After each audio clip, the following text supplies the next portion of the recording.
Back to the book. Fricker was nervous. For the past few days, he felt his number was coming up. "I don't know what's wrong with me, Lieutenant," he had told me shyly. "I don't feel right." "What do you mean? Are you feeling sick?" I asked.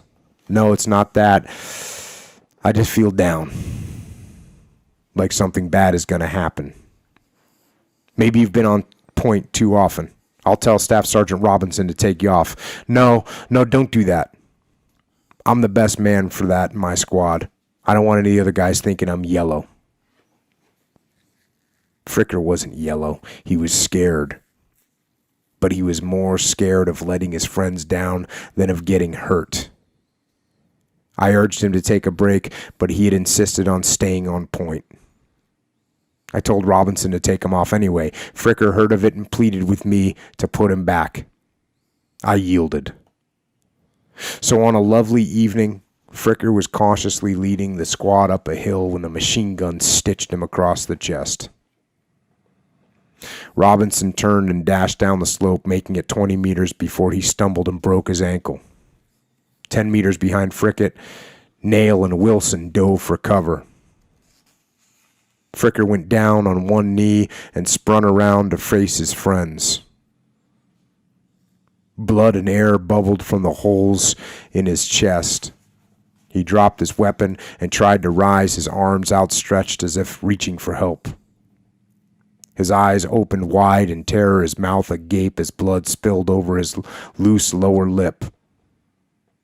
As the machine gun bullets tore into his back, he tumbled face down, arms still reaching out for help. That would come too late.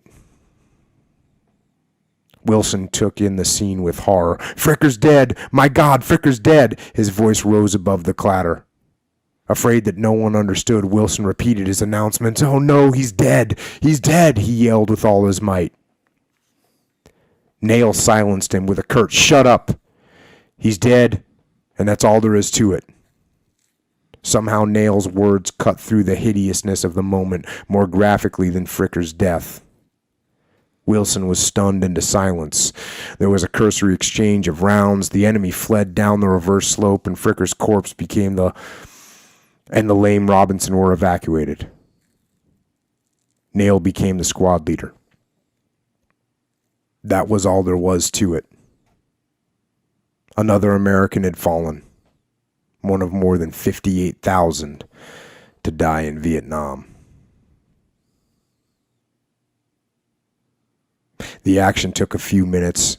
There was nothing unique about it, a messy business to be sure, but one that could be cleaned up by shipping off the body and making a few personnel changes. But Fricker was dead. A few moments earlier, he had been a young man with a lifetime of experiences ahead of him. Now he was just a memory to his family and to us. A few moments earlier, he was afraid some of his friends would think of him as a coward. Soon, almost no one would think of him at all. His mother would get a telegram and then a Purple Heart. Maybe I could write him up for a medal, but what should I say?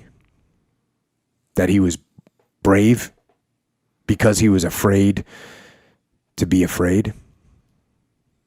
That he saved his squad by walking up to the machine gun first? And what did he save them for? So that they might live a few more weeks before following in his footsteps? It was all too much to consider. As Nail had said, he was dead. And that's all there was to it.